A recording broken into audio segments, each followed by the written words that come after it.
Fire crackles in a backyard pit in Summerfield, Florida.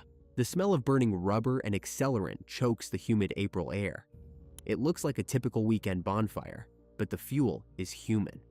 A petty social media feud over a high school breakup has just ended in a cartel-style execution. The architects of this brutality are not seasoned gangsters. They are local teenagers. 5 kids, armed with firearms and absolute detachment, just erased a 15-year-old boy from existence. Please support the channel by subscribing and liking this video. Thank you so much. Summerfield, Florida, sits roughly 60 miles northwest of Orlando, though it feels entirely removed from the manicured lawns and corporate theme parks of the city. This is a region defined by suffocating humidity, sprawling horse pastures, and unpaved limestone roads that kick up a fine, chalky white dust with every passing truck. It is a working-class enclave where entertainment for local teenagers is notoriously scarce. Without bustling malls or recreational centers within walking distance, the youth of Summerfield often find themselves relegated to the forgotten edges of the town. They gather in empty dirt lots, hang out on the sagging porches of aging mobile homes, or retreat into the limitless, unsupervised expanse of the internet. The heavy drone of cicadas and the general lack of structured activities create a stagnant environment, a place where adolescent boredom can easily fester into something volatile. Within this quiet, sun-bleached landscape lived 15-year-old Seth Jackson. Seth was, by all accounts, a completely typical teenager navigating the chaotic transition between childhood and young adulthood. He was slight in build, weighing barely 130 pounds, with a mop of shaggy brown hair and a wide, earnest smile that he often used to diffuse tension. His world revolved around the simple mechanics of rural adolescence. He spent hours riding his BMX bike over homemade dirt ramps, listening to loud rock music, and meticulously cultivating a digital persona on social media platforms. His parents, Willie and Sonia Jackson, provided a loving and fiercely protective home. They understood the restless energy of their youngest son, watching him grow alongside his 2 older brothers. The Jacksons were a tight-knit, hard-working unit.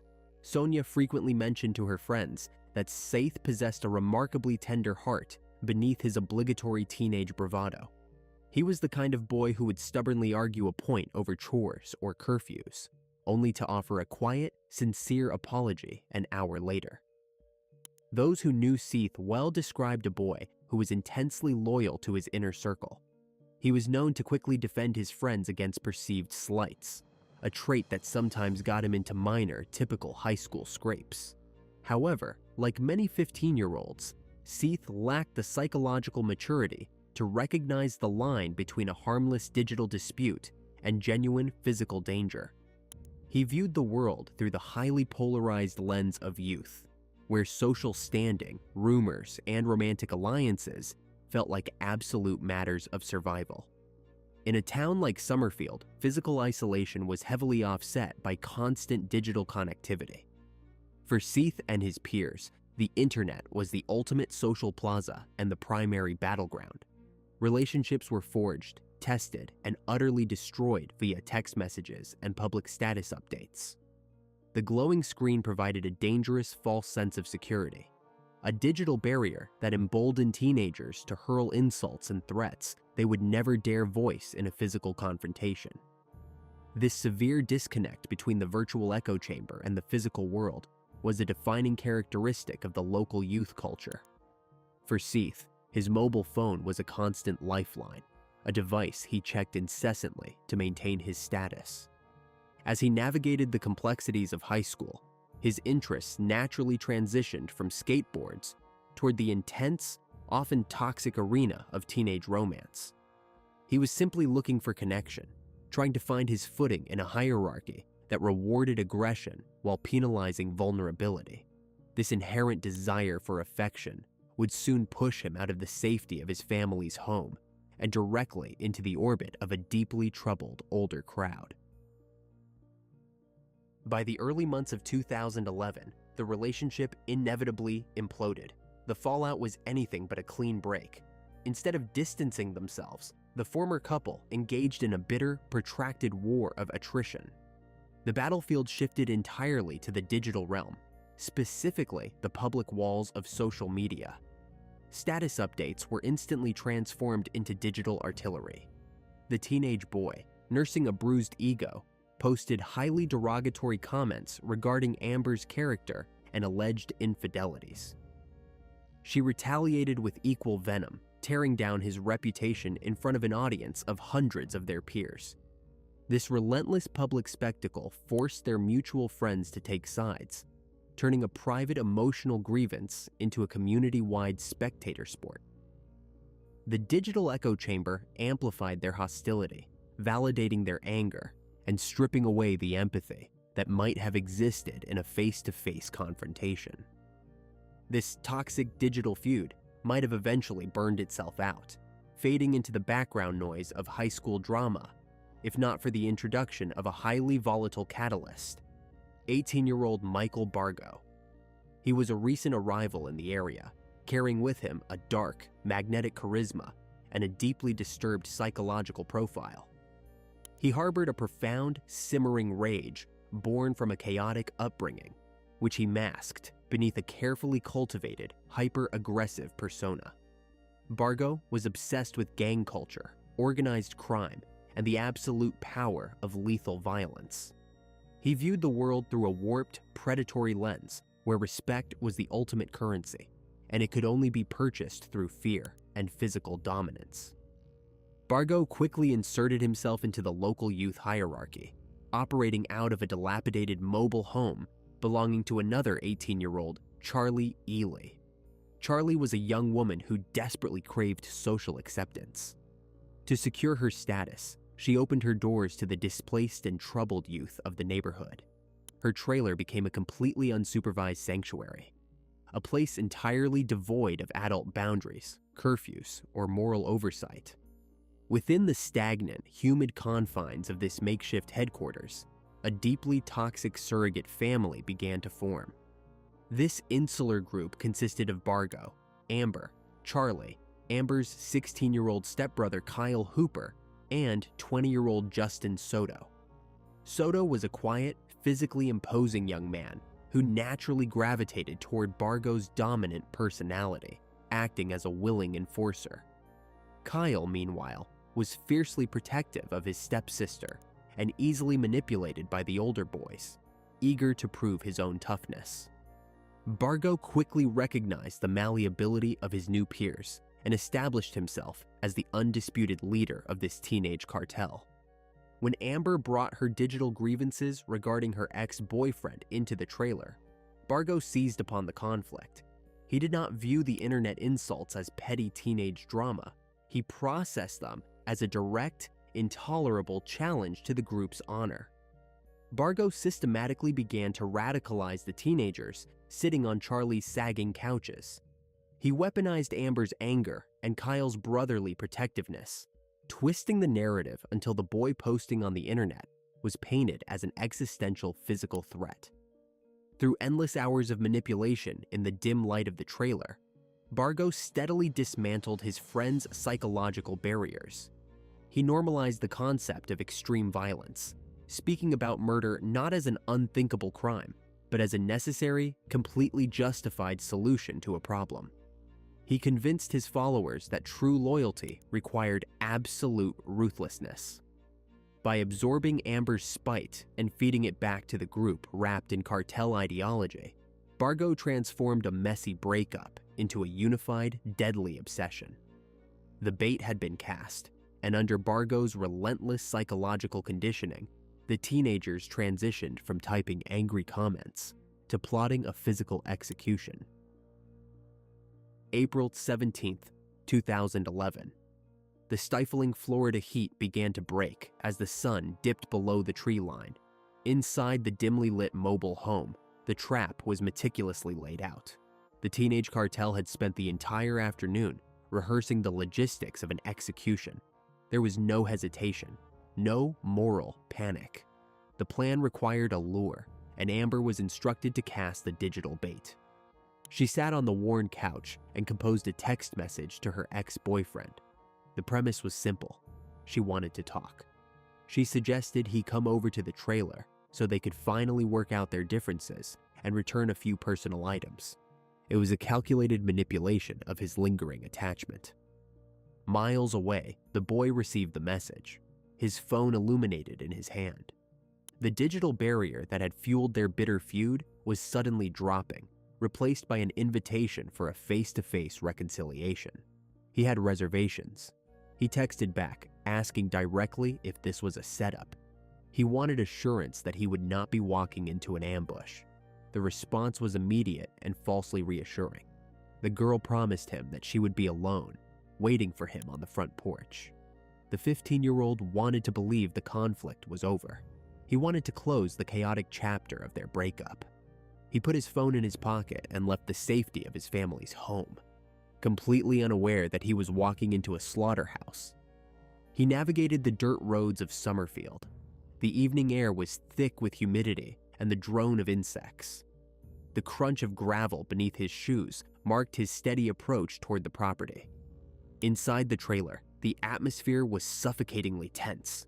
The lights were turned off. The blinds were drawn tight. The cartel took their assigned positions. Justin Soto crouched in the shadows of the living room, his massive frame concealed behind a piece of furniture. Kyle Hooper stood rigid near the entryway, his hands gripping a heavy wooden object. A handle snapped from a tool. Michael Bargo positioned himself perfectly in the kill zone. He held a stolen .22 caliber revolver. His finger rested on the trigger. The metallic smell of gun oil mixed with the stale scent of cigarette smoke and sweat inside the confined space. Charlie Ely, the homeowner, retreated to a back bedroom, effectively sealing the perimeter. The silence was absolute. Outside, footsteps approached the wooden deck. The creak of the floorboards echoed through the thin aluminum walls. A knock. The door handle turned. The hinges whined. The boy stepped over the threshold into the dark living room. The transition from the humid evening air to the claustrophobic darkness of the trailer took a fraction of a second. His eyes could not adjust fast enough. The sensory shift was jarring. Before he could process the empty room or the absence of his ex-girlfriend, the trap sprang. Movement erupted from the blind spot. Hooper swung the wooden handle with maximum force. The heavy timber connected directly with the back of the boy's skull. The sickening, wet crack of the impact shattered the silence. The teenager's knees buckled instantly. He collapsed onto the cheap carpet, completely disoriented, his hands instinctively reaching for his bleeding head. Panic flooded the room. The target was down, but still conscious. He scrambled, trying to find the exit, trying to pull himself back toward the door. Bargo stepped out of the shadows. The cold detachment in his eyes was absolute. He raised the .22 caliber revolver. He aimed at the struggling boy. A deafening crack. The muzzle flash illuminated the cramped living room in a harsh, strobe-like burst. The bullet struck the victim. The boy screamed. The agonizing sound of raw, physical terror bounced off the thin walls.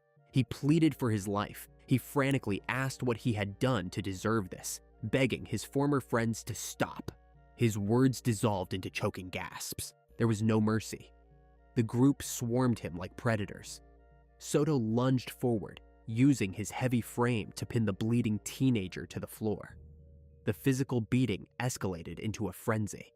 Fists and heavy boots rained down on the defenseless boy.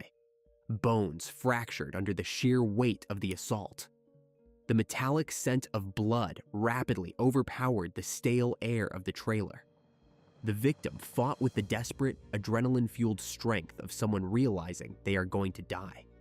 He managed to twist his body, attempting to crawl down the narrow hallway. He left a thick, dark smear across the linoleum. Bargo followed calmly. The older teenager viewed the struggling boy not as a human being, but as a problem that required a final solution. He fired the revolver again. The shot hit the victim in the lower extremities, specifically targeting his kneecaps to completely neutralize his mobility. The boy collapsed face first into the hallway. The enforcers grabbed him by the arms and ankles. They dragged his limp, bleeding body into the cramped bathroom. They hoisted him over the edge of the fiberglass bathtub and dropped him inside. The hard porcelain echoed with the impact. The boy was still breathing. His chest heaved erratically. He was drowning in his own blood, yet still attempting to form words, still asking for a reason. Bargo stood over the tub. He looked down at the ruined, broken teenager. The leader of the teenage cartel raised the weapon one last time. He pointed the barrel directly at the boy's face. He pulled the trigger. The final shot was muffled by the enclosed space of the bathroom. The boy's body twitched, then went completely still. The frantic, violent energy of the ambush abruptly vanished, replaced by a heavy, ringing silence. The execution was complete, but the mechanics of the cover-up were just beginning. The group immediately transitioned from murderers to an organized sanitation crew. There was no panic regarding the dead body in the bathtub. They operated with a chilling, methodical efficiency. They retrieved a blue sleeping bag from one of the bedrooms. They wrestled the heavy, lifeless corpse into the fabric, zipping it shut to contain the massive amount of blood. They carried the makeshift body bag out the back door. The humid night air provided a stark contrast to the slaughterhouse inside. They dragged the burden across the sandy dirt of the backyard. They dropped it directly into a shallow, circular fire pit constructed from loose bricks and stones. To destroy the physical evidence, they needed extreme heat. The teenagers began piling debris directly on top of the sleeping bag. Wooden planks, broken branches, household trash, and old rubber tires were systematically stacked over the remains. The tires were a strategic choice. Burning rubber generates an internal temperature exceeding 1,000 degrees Fahrenheit and produces a thick, acrid black smoke that masks the distinct, horrific stench of burning human flesh. Bargo retrieved a plastic canister of gasoline. He sloshed the accelerant generously over the makeshift pyre.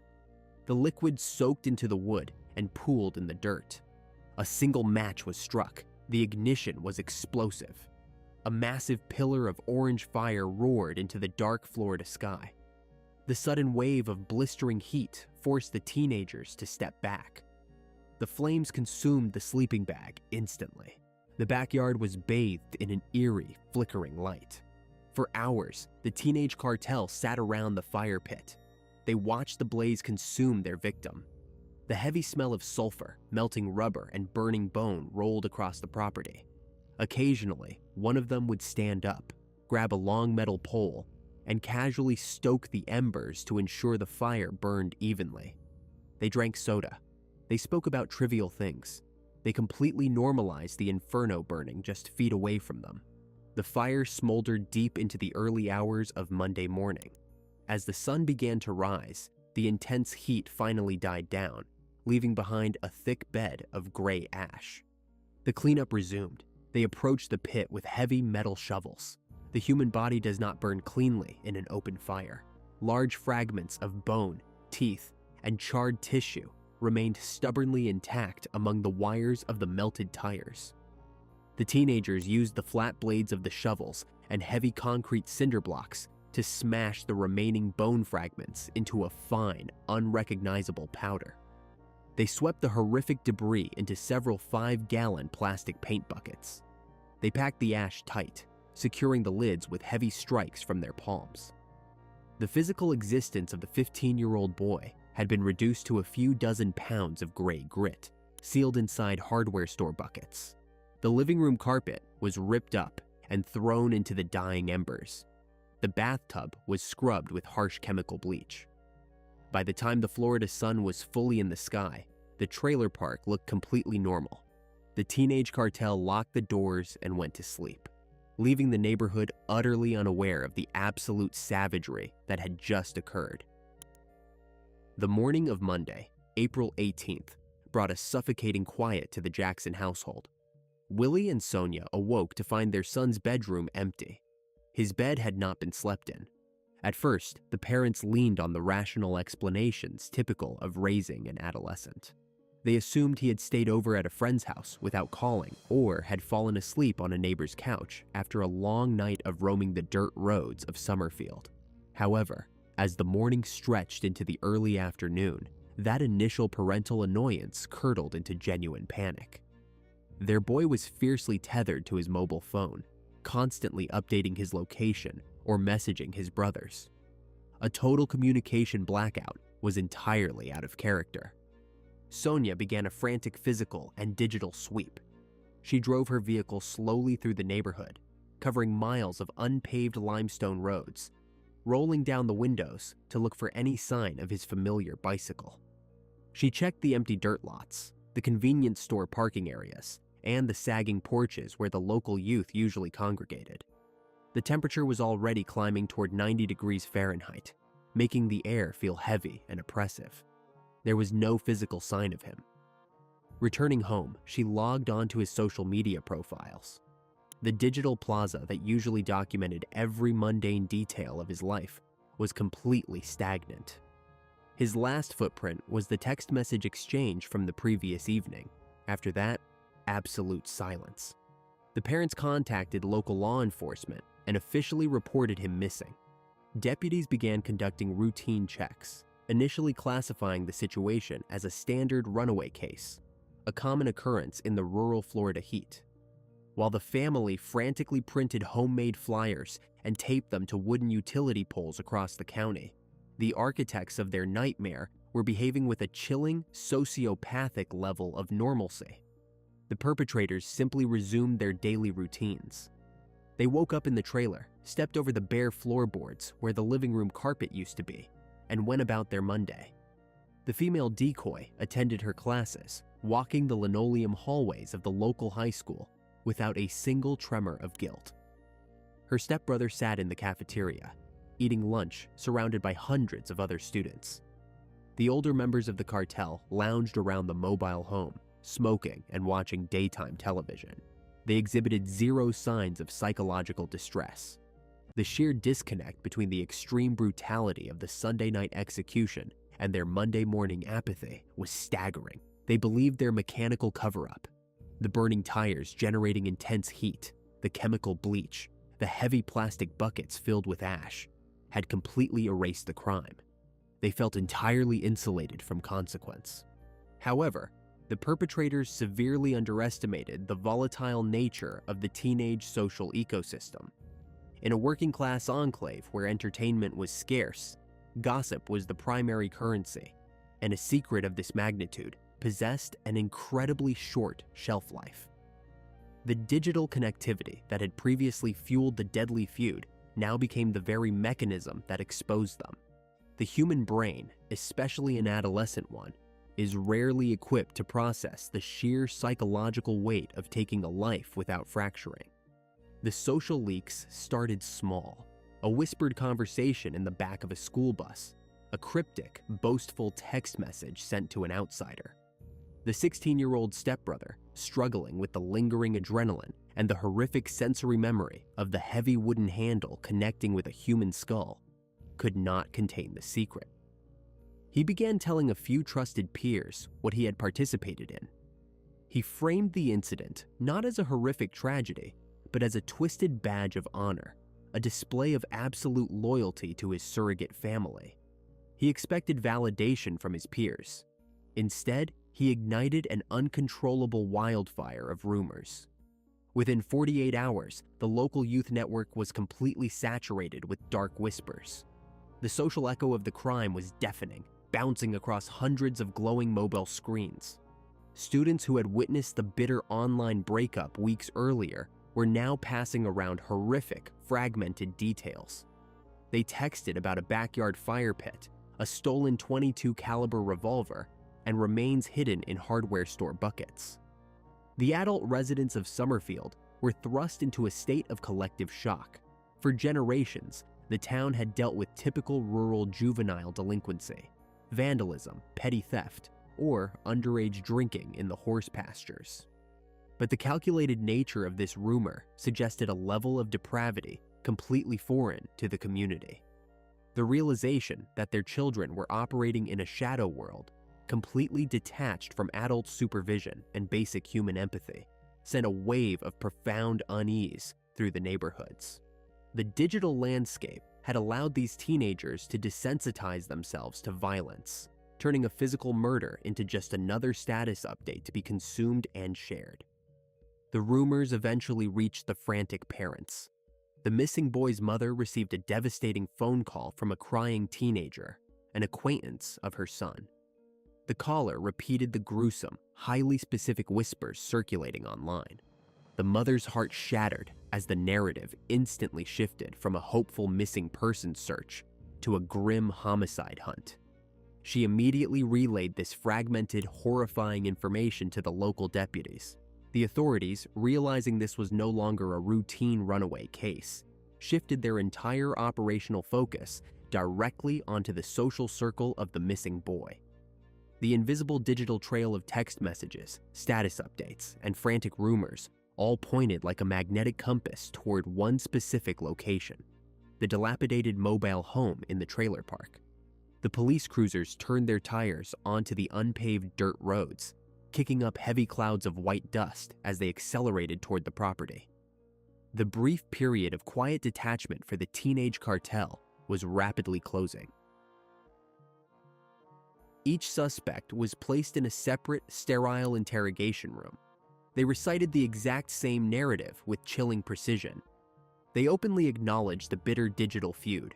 They admitted there was bad blood over the recent breakup, but they smoothly claimed the missing boy had never showed up to their property on Sunday night. To further complicate the timeline and insulate themselves, the group had engaged in deliberate, highly calculated digital misdirection. They had taken the victim's stolen cell phone and sent a series of fabricated text messages to his mutual friends, claiming he was running away to a different county to escape the local drama. This digital red herring successfully derailed the investigation for several crucial hours. Detectives were forced to chase down completely fabricated leads, tracking phantom sightings of a dark sedan supposedly speeding away from the neighborhood late Sunday night. The authorities dispatched multiple patrol units to search remote, sun-baked stretches of the interstate highway, wasting valuable time and manpower. They interviewed gas station attendants and reviewed grainy security footage that led absolutely nowhere. The perpetrators had successfully weaponized their innate understanding of mobile technology to create a ghost trail. And for a brief, agonizing period, the police were entirely lost in the digital weeds. However, the architects of this cover-up were not hardened, disciplined criminals. They were impulsive juveniles operating on borrowed confidence. Experienced homicide detectives quickly recognized that the group's alibis were simply too synchronized. There were zero natural variations in their stories. The absolute lack of emotional response from the former girlfriend was particularly jarring to the seasoned investigators. She sat under the harsh fluorescent lights, completely detached, casually chewing gum and offering nothing but cold, blank stares when asked about the boy she had once claimed to love. The investigators realized they were fighting a psychological war, so they immediately shifted their strategy. They stopped looking for physical evidence and initiated a campaign of intense psychological pressure. They knew they had to fracture the group's loyalty by directly targeting the weakest links in the chain. They focused their interrogations intensely on the 16-year-old stepbrother and the 18-year-old female homeowner. The atmosphere inside the cramped interrogation rooms grew suffocating. Detectives utilized the classic, relentless technique of isolation. They suggested to each teenager that the others in the adjacent rooms were already talking, completely selling them out. They calmly explained that the very first person to cooperate would be the only one to avoid a mandatory life sentence in a maximum security prison. The illusion of the cartel's invincibility began to dissolve under the harsh reality of the concrete walls and the unrelenting, targeted line of questioning. The juvenile bravado that had flourished in the dim, unsupervised light of the trailer evaporated completely in the sterile police station. The critical fracture occurred late in the evening. The 16-year-old stepbrother simply could not maintain the sociopathic facade. The horrific sensory memories of the execution, the wet, heavy crack of the wooden handle against a human skull, the deafening blast of the .22 caliber revolver echoing in the enclosed hallway, the acrid, choking smell of burning tires were actively destroying his fragile psyche. He broke down completely. He wept uncontrollably, burying his face in his hands, and confessed to his direct participation in the ambush. Through violent, breathless sobs, he detailed the entire timeline to the investigators. He described the malicious digital bait used to lure the victim. He explained the specific assigned roles each member played in the living room trap. He confirmed the devastating reality that the missing 15-year-old boy was dead.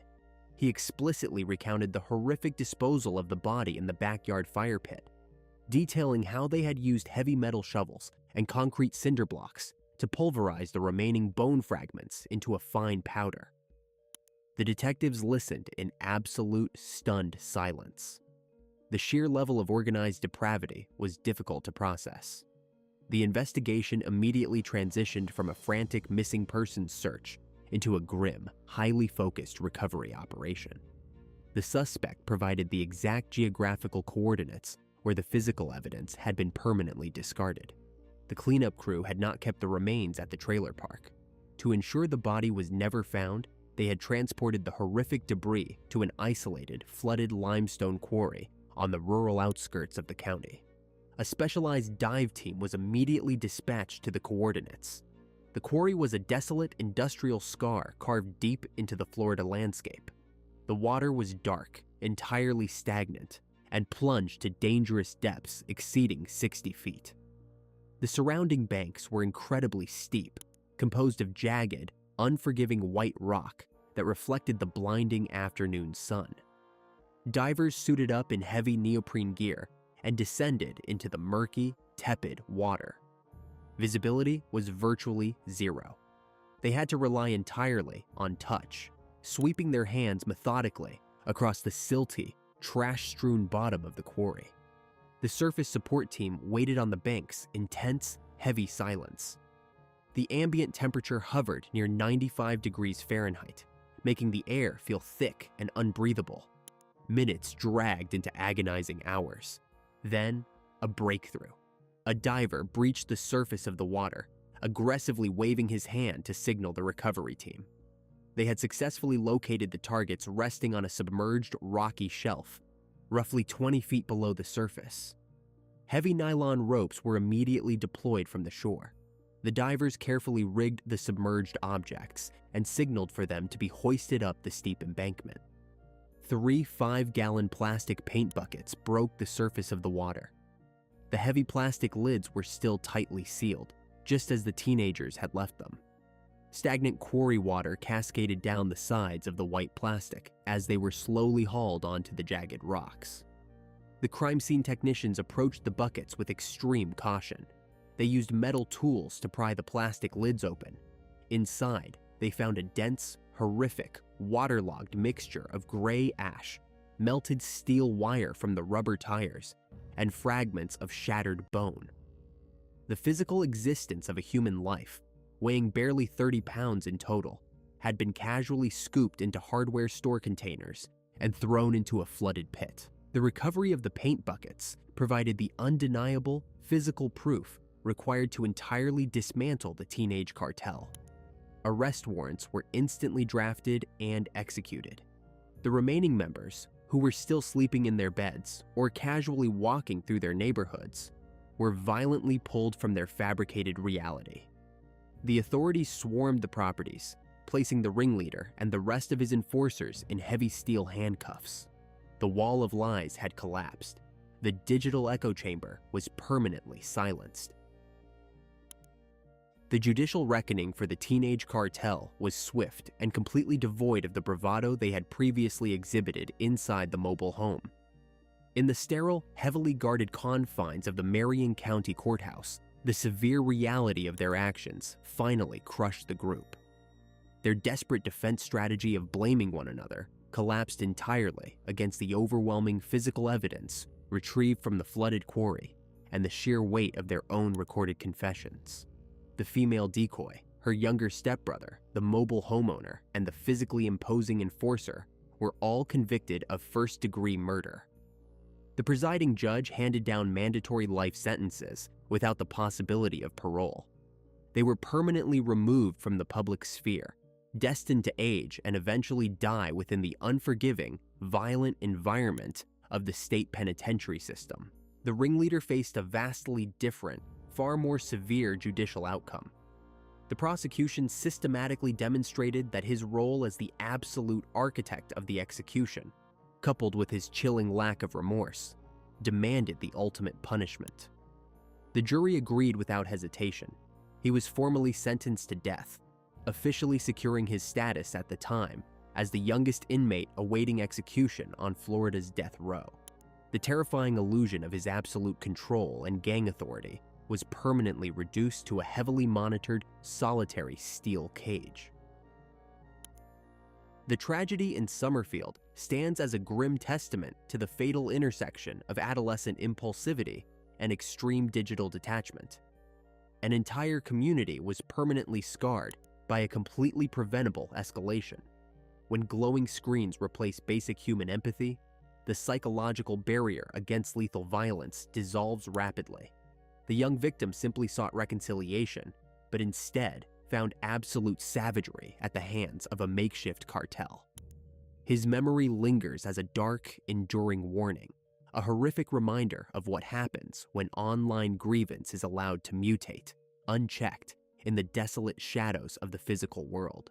Please like this video and share your thoughts about this case in the comments. Be sure to check out our previous videos as well. See you soon.